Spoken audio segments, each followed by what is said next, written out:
That's why I don't run Hangouts. It's Okay, I easier to let think. somebody else do it. Okay, I believe we are live right now. I am going. Give me 2 seconds to go post a Twitter so that we can get people to join in. Right. Okay, we are live. Good morning, and thanks to everyone who's joining us on this early Saturday morning. My name is Kelley Shaw, and I am the creator and maintainer of the Ladies Dream Golf site, which is a fantasy golf game and also an LPGA fan community. I'm excited to be joined by my special guest today, professional golfer Alexandra Casi, who I will introduce in just a minute. But before I do that, I wanted to introduce Les Bailey, who is going to be my co-host today as we chat with Alexandra. Les is the editor of ProGolf Now, and he's a talented and prolific sports blogger. Les, why don't you say a couple of words about yourself? Good morning. Yes, I'm the editor for the ProGolf Now, which is a fan-sided blog that is a network for all sports, including golf. Right, and you cover both men's and women's golf, right? I try to cover as much as I can, depending on writers I have going. Fortunately, Elizabeth in the community there is staying on top of the LPGA for me. Right, and she does a great job. She Um, does. so, by the way, Les and Alexandra are both active members of the Ladies Dream Golf community, and they have really added a lot to that community. Alex plays as Ms. Wizard 72, and Les plays as Spin 47.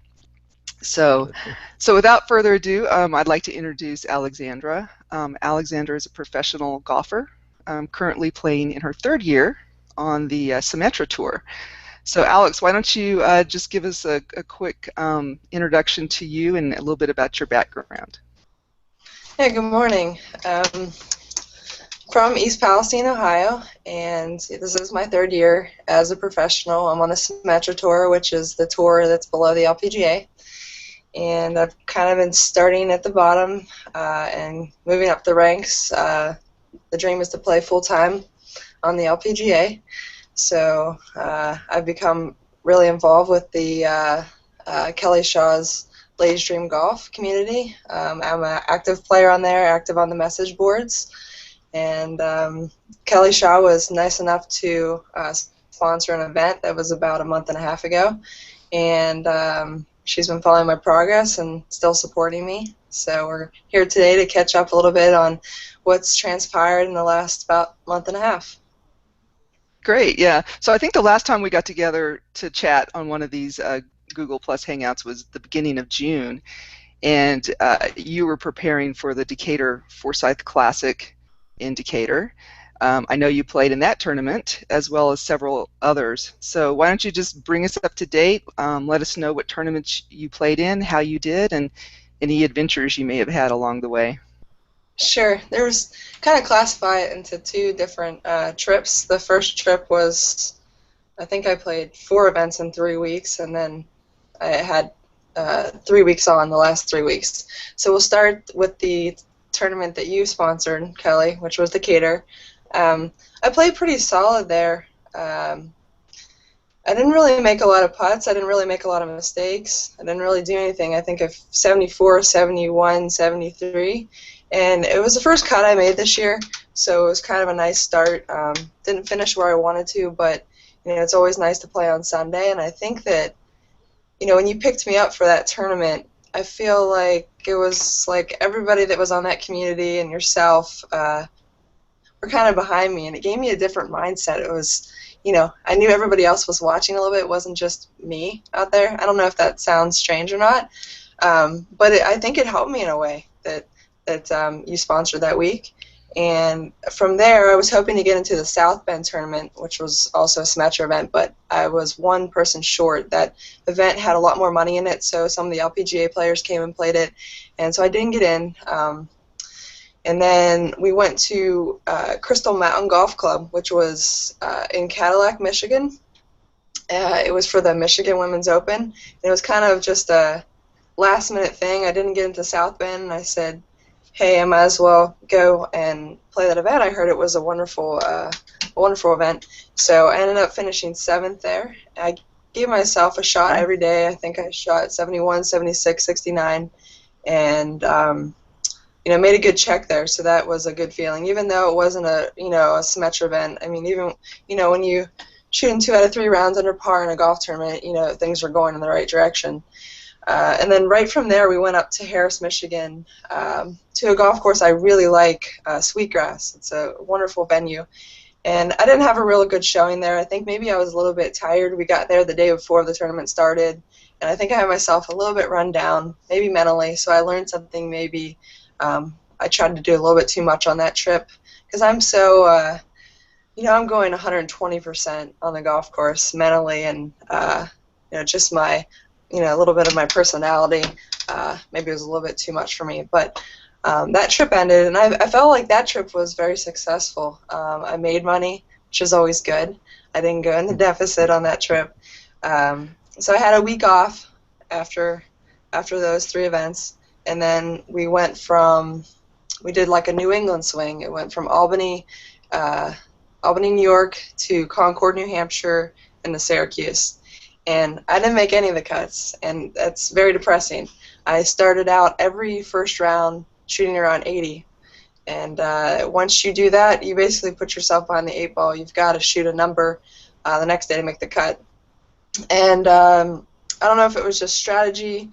I just started off poorly. It was like I was just trying a little bit too hard. And then the second day, I would play fine. I shot I think a terrible 84, and then I shot 68 in Albany, and I felt very encouraged by that 68. I drove it well. I made putts, and then the same thing the next tournament in Concord. I did 80, 73. But what was impressive was I know it's the second day, and I had a little bit less pressure on myself, but I mean, I really saw some great golf. I gave myself a chance to make the cut every time. I would make 3 birdies in a row or birdie every other hole, and there I was right back in it. And so it was there, and I keep playing great practice rounds. I keep playing well in practice, so I know that's eventually going to come out.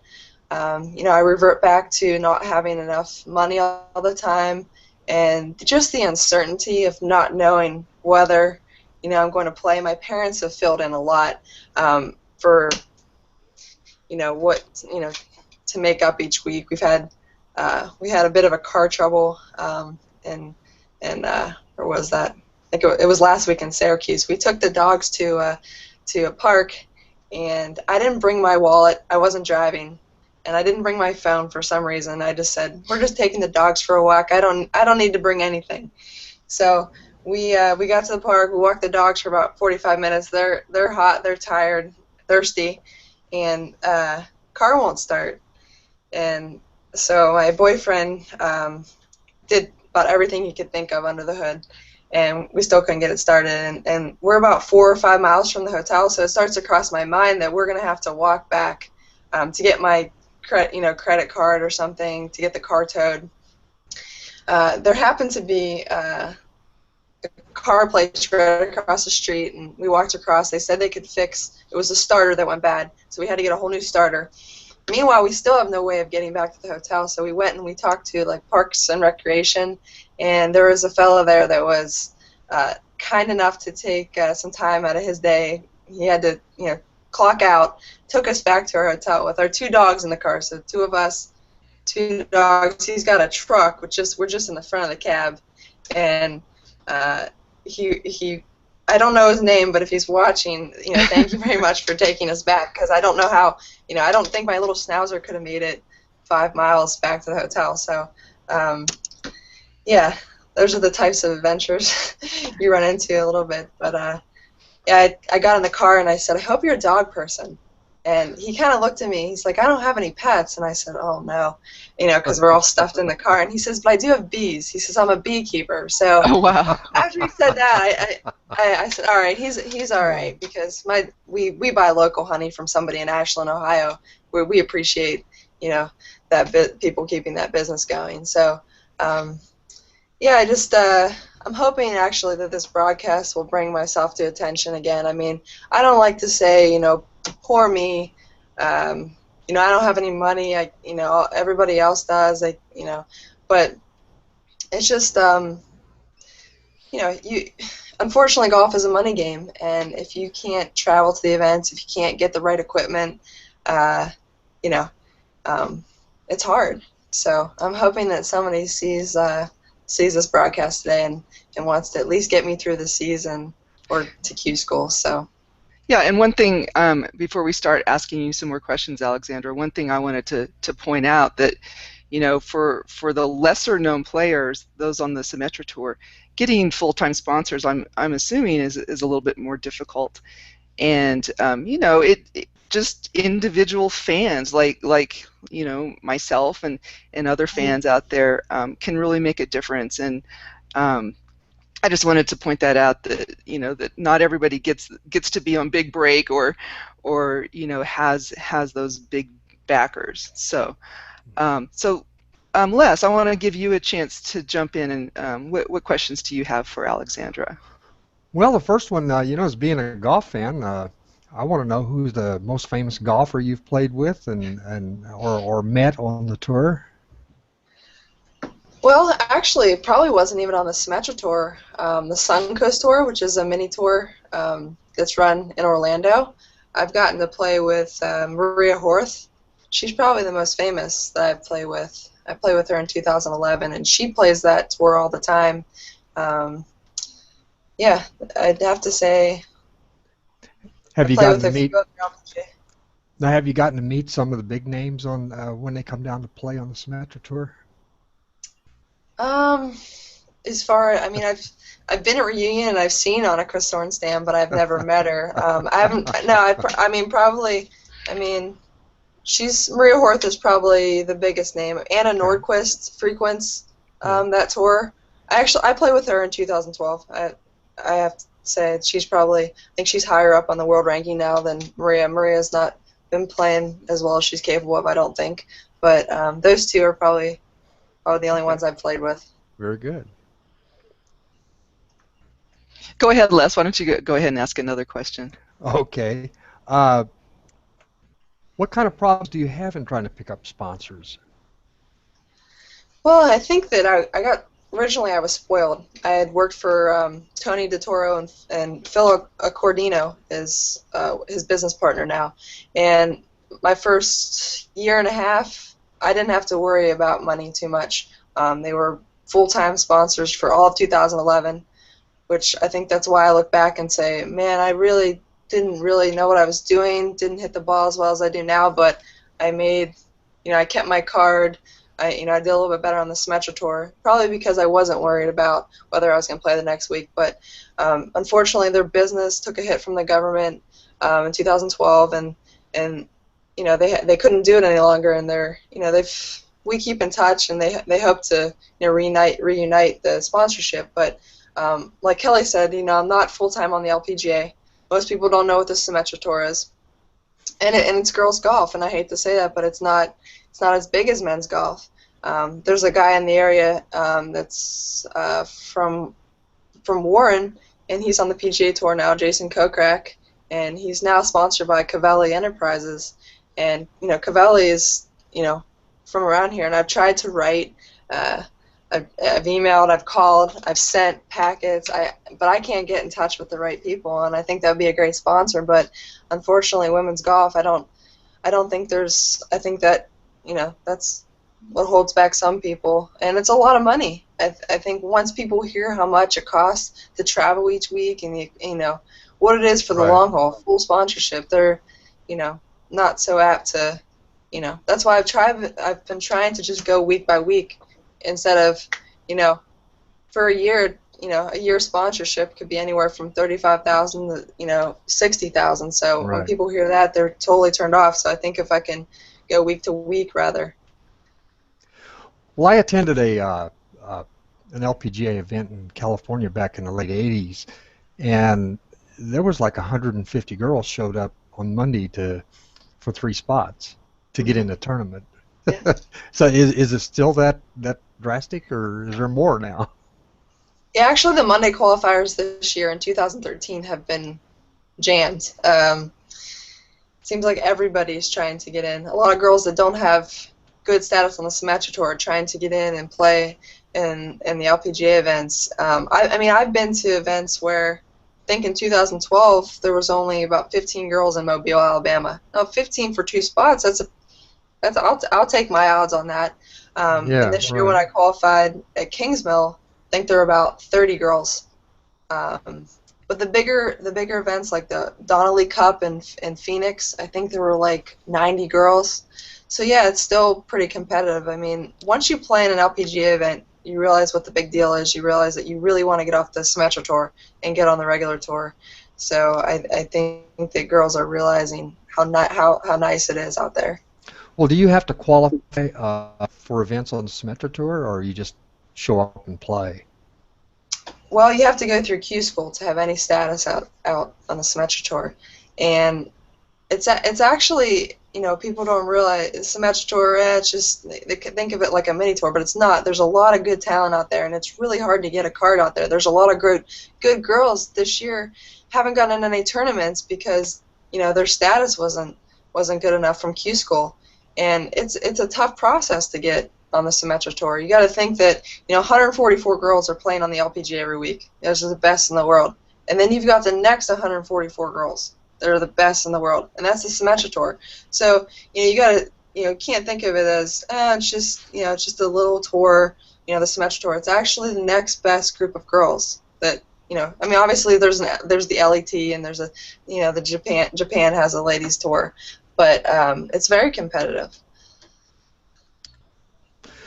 Well, I wrote a blog earlier in the week that kind of pointed out that even though Inby Park was going for a grand slam, that it probably wasn't enough to really solidify golf in the United States. And I think that's sad because there's some really good talent out there and really some good matches. Yeah, I mean, what she's doing is phenomenal. I mean, they say she's probably the best putter in the world, male or female. And I mean, she keeps the ball in play beautifully. She hits her wedges great, and she makes putts. And so you're gonna score well when you do all those things. And unfortunately, I mean, it's probably not going to help golf in the United States because she's not American. So we really need an American to step up and make that type of statement. Right. That's exactly what I pointed out in my blog, is that at one point Michelle Wie was supposed to carry the flag, and it didn't happen, so Yeah. and that kind of leads me up to one of my questions. Why do you think the Asians are so successful on the tour? I get that question a lot, and I mean, I have a few of my own theories. One, they work really hard. They do. I'm not saying that they work as hard as I do. I work very hard. A lot of Americans work very hard. Two, they're very disciplined. And when I mean disciplined, with their golf swing, I don't know if you've ever watched, but they have the same tempo every single time. It never changes. Right. And I think that is either part of their upbringing, but I feel like I have great rhythm, but sometimes when I play with really good Asian players, and it's flawless. I mean, they just never change anything. If you watch Inby Park, nothing ever changes on a chip, on a putt, full swing. It's the same tempo every time. I think that somehow they have the ability to execute the same tempo every time, and that's the most important thing in golf, is to try to make that same swing every time, because that's when you're going to be consistent. So I'd say it's work ethic, and they have wonderful tempo. Well, it's funny you say that, because Inby Park looks almost like Nancy Lopez's old swing. Mm-hmm. It's like they all copied Nancy Lopez.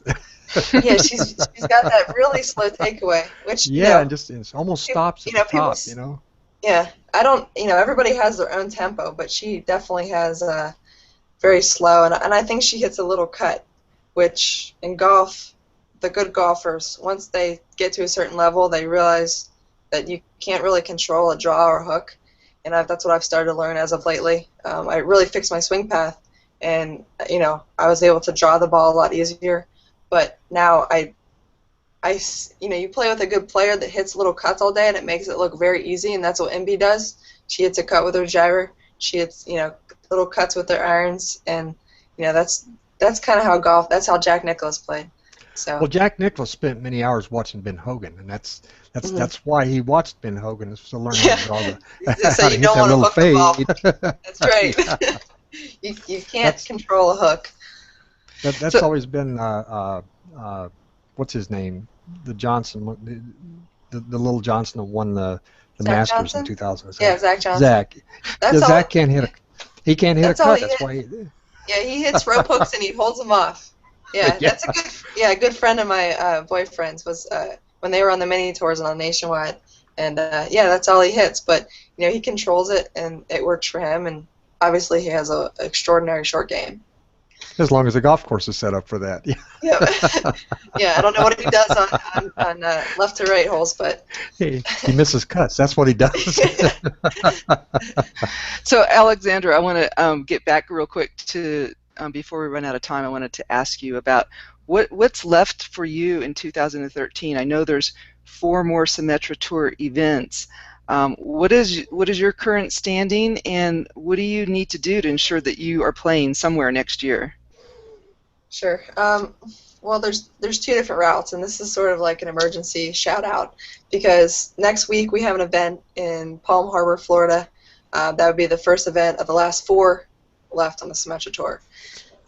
In a perfect world, I would love to go to Q School and finish out the Symetra Tour, but at this point, my Q School application is due online on Tuesday, August 6th, and that's $2,500 to go to Stage 1. And Stage 1 is at the end of August in California. Is that Q School for the LPGA or for the LPGA? It's okay. both. It's Symetra Tour and LPGA are now one. Okay. So I would have a shot at playing on the LPGA in 2014 if I could get that in by Tuesday. And like I said, I think my game's ready for it. But if I didn't find someone for Q School, I would love to just finish out the Symetra season. Just know that I'm going to play the last 4. And if I can make enough money in the last 4 events, I can save my card for the 2014 season on the Symetra Tour. So next week, I mean, I kind of need to let them know on Monday whether I'm going to withdraw, because if I don't withdraw on Monday, there's a fine for withdrawing late. So I really would need to get going at the latest, Tuesday, because it would take me 2 days to get down there. But then the week after that is in Richmond, and then there's 2 more events in Florida in September. So I would love to just be able to finish out the Symetra season. It costs me about $1,500 a week to play each event. So, like I said, I'd love to do both of them, but I would take just doing one or the other, because if I don't play at Q School and I don't finish the season, I'm going to have to wait an entire year to have any status on the Symetra Tour or the LPGA. Now, I can go to Monday qualifiers next year for the LPGA and say I would, make it and have some top 20 finishes, start to rack up some money through Monday qualifying. You could potentially, work your way onto the LPGA. But that's, it's pretty tough to do. Plus, if you're not a member of the Symetra Tour, then your fees for Monday qualifying go up to $500, which is, a lot more than $200.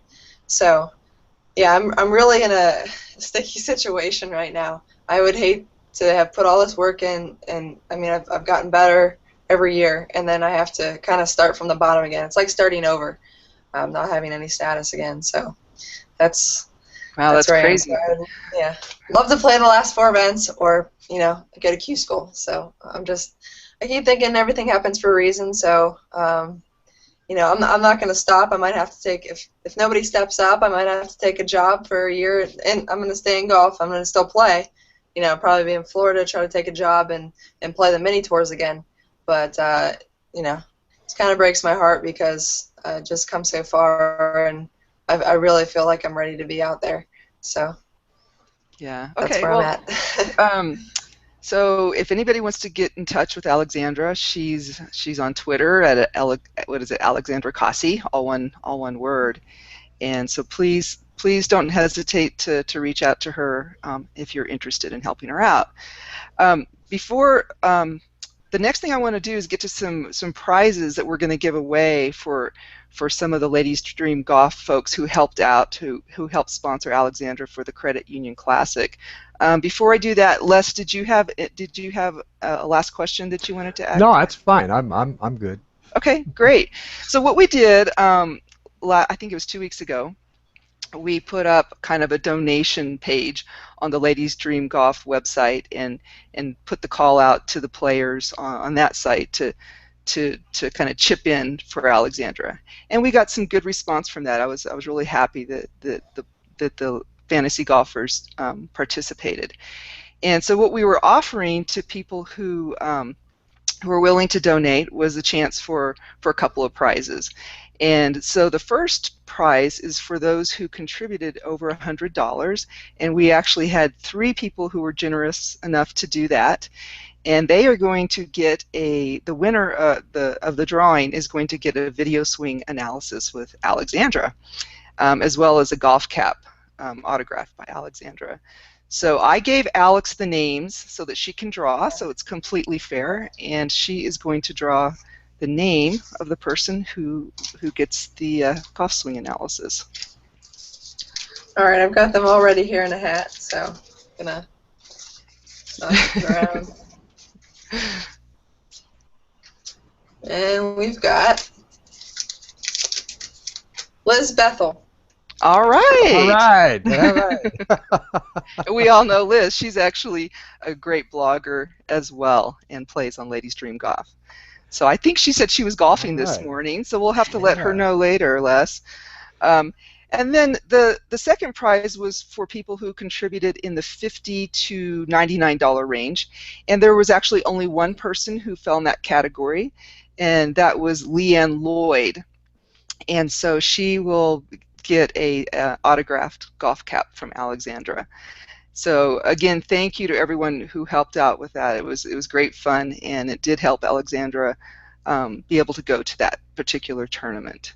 Yes, I really appreciate everyone that stepped up. I was in awe when I got on the Ladies Dream site and I saw that it was up to 400 and something the first day, and then it went up to $550 the second day. And I can't thank you enough, even though I didn't play as well as I would have liked. Every time you play, you retain a different experience, and it only helps you to get better, even when you don't play as well. So Brian Breakbill, Kathleen Tifa, Liz Bethel, Kelly, Leanne Lloyd, and Linda Beazle, thank you very much for stepping up. And also, big thanks to Brian Breakbill. He did some wonderful photography the week of Decatur. I don't know, Kelly's been using some of the images on our website, but he did it for me for a favor, and he was so easy to work with. So I guess if you're in the Illinois area, look him up, Brian Breakbill, because he's very reasonable, and it was great to work with. And he also donated to help me get to Syracuse. So thank you very much. Great. Okay, well, it was really great talking to you again, Alexandra. And Kelley, I have one last question for you. Sure. What is in the future for helping Alexandra? Well, I don't know exactly. I mean, she's gonna keep on being a part of our of our fantasy golf game for the rest of the season, and I have ideas on how we can help her in the future. But for at least the rest of the season, she's going to be part of our community, and I'm open to any ideas that anybody has. I was even thinking about things like maybe for next year, make the Ladies Dream Golf site a real more of an advocate site for these golfers, and charge a little bit of just a small fee to play, and have that go towards sponsoring a golfer. I've had lots of different ideas, so I'm open to any ideas that anyone might have. Very good. Yeah, I think if I don't get going here on the Q School or the tournaments, I'd have to look and just try to take the rest of this year and try to find a full-time sponsor, because it's just too hard to. For more than a year, I've just been on, shoestring budget, and it's just been a little bit too hard on me mentally. So I'd like to I'd like to be able to play a full season and know I'm going to play a full season and not have to worry about whether I'm going to play every event, because that's really the only way you can do is, do as well as you can. So, you know, Well, might take me some time. yeah, if there's any way you can think of that we can help with that, let me know. But we're just getting the word out with this, and hopefully the right person sees it, and that's really what we're hoping for. Yeah, that's very good. Okay, well, thanks, Les, and thanks, Alexandra, and have a great weekend. Well, thank you, and it All was right, you nice too. meeting you, Alexandra. Nice meeting you Bye-bye. too. Thanks.